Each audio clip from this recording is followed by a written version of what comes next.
everyone, this is Jeannie de Bon. Welcome to the first video in our community questions.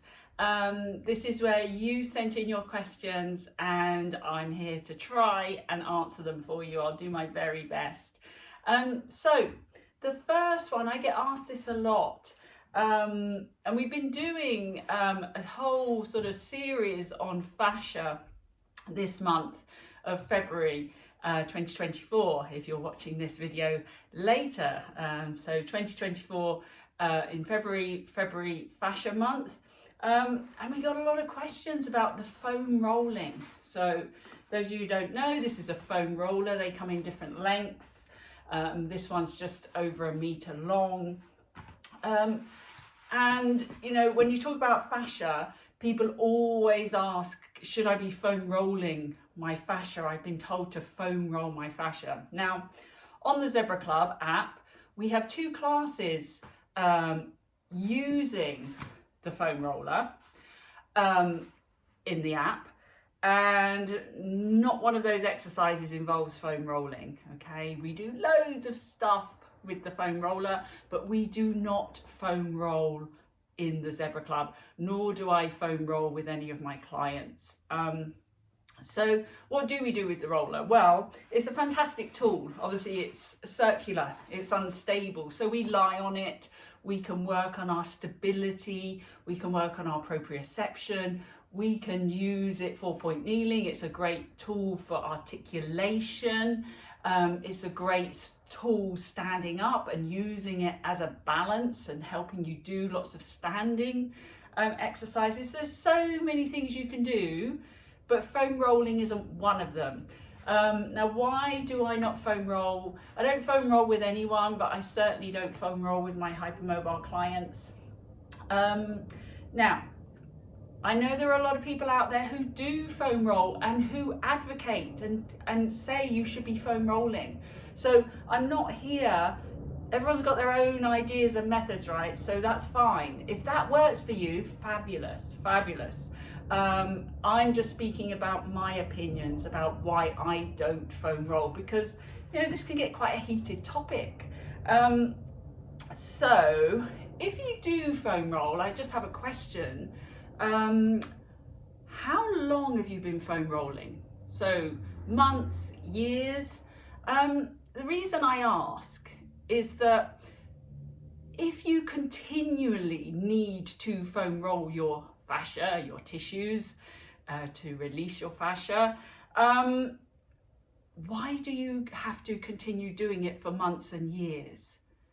That's one of my questions. It's like the people in the gym who are always stretching their hamstrings. Yeah, they're always there stretching their hamstring week after week. Why is that tissue not changing? Surely, if you want to change something in your body, you would want the change to happen and for it to be a lasting change.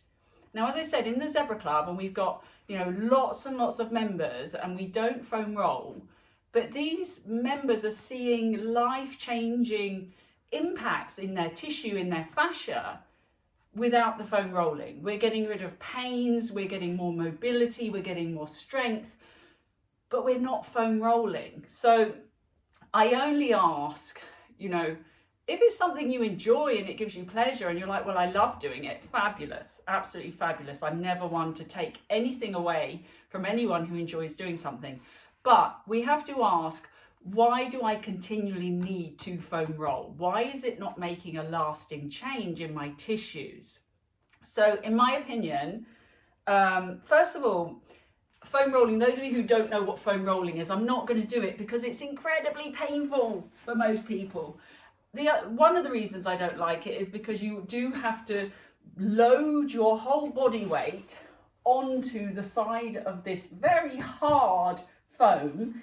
And as you can see, I've got a weight bear on one arm, and then I have to push myself up and down the side of my ITB band. A lot of people complain about having tight ITB bands. You can also do it front ways and roll your quads. You can sit on it back ways and roll your hamstrings. So first of all, the ITB band is not a muscle. It's a very, very dense piece of fascia connective tissue. Super tight. It's like a yoga strap. That connective tissue is supposed to be tight. It is supposed to be tight. I'm not sure why we're releasing it. Okay, it's kind of like the seams of your trousers. Now, what this very, very strong fascial connective tissue does is it kind of holds the muscles of your thighs in place so that when you walk, your thigh muscles are not bursting out at the sides like, you know, my t-shirt. If I didn't have an ITB band, every time I took a step, my leg muscles would go boom, boom. Yeah, they just pop out. So it's there for a reason. Now, I do know that some people get so tight that it starts to pull on their knees. I understand that. They start to get hip pain. Totally understand that. But again, I have to ask a question. Why is it getting so tight in the first place? Are we going to blame the IT band for everything? For everything? You know, why is it so tight? Why does it hurt here? Why does it hurt in my knee? Rather than attacking the IT band, just my thoughts, with a piece of hard foam, why don't we think about why it's getting tight? What's going on at my pelvis? What's going on at my foot? What's going on with my gait that might be causing an extremely tight outer thigh? Okay, so that's how I work, and that's how we work in the Zebra Club. We look at the why. We don't just see a symptom and go, right, let's attack it. That guy's tight, let's get rid of it. No, you've got to think why. Why is it tight? Because otherwise you're going to be foam rolling for the rest of your life, possibly, and it's not going to make any difference. The other issue we have, of course, we're talking about fascia. Fascia is our biggest sensory organ in the body. It's densely populated with nerve endings. So it's the fascia that causes the pain, not the muscles. Yeah, so we feel it. Oh my, I feel tight. Yeah, but it's the fascia that is giving you the pain sensations. Now, the thing with fascia, it is a sensory organ. Now, when it's also connected to our emotional system. Yeah, fascia is everywhere in your body, in every organ. It responds to threat. So when it feels threatened, maybe by too much stretching, maybe by too much beating it up with a foam roller, it starts to contract. When I try and stretch my hamstrings forcibly every week in the gym, the fascia says, oh, I don't really like this. I'm going to just contract a little bit to prevent any injuries. We don't want any injuries.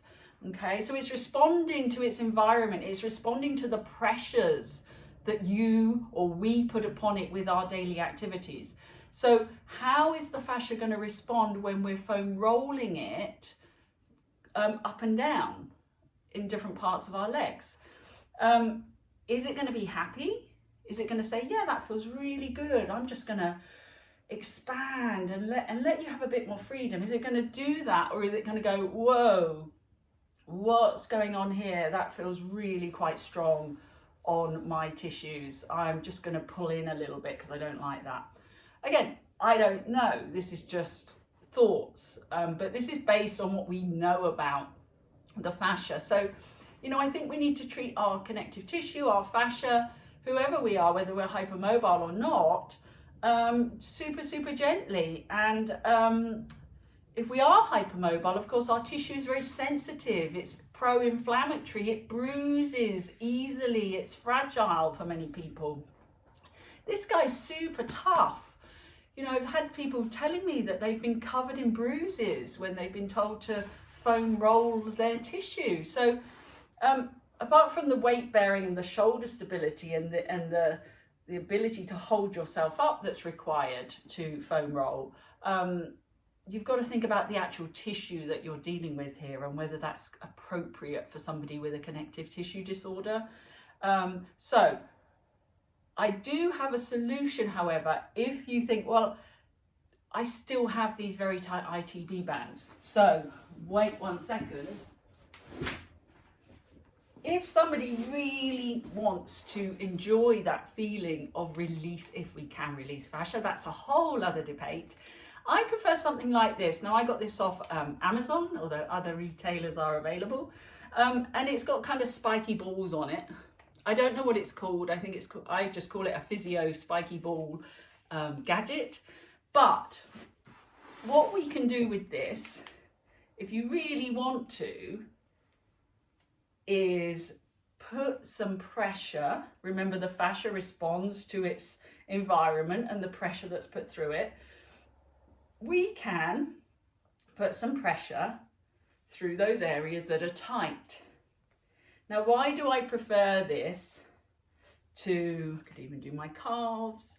Why do I prefer this to a foam roller? Well, I control the amount of load that I'm putting through my tissues. With a foam roller, you're putting your whole body weight in one area, your whole body weight. Here, I can press harder if I want to, or I can go super lightly. Remember, fascia responds to the lightest of touches. We do not need to beat it up. You can go gentle with it, okay? You could use a normal spiky ball. You could use, whatever.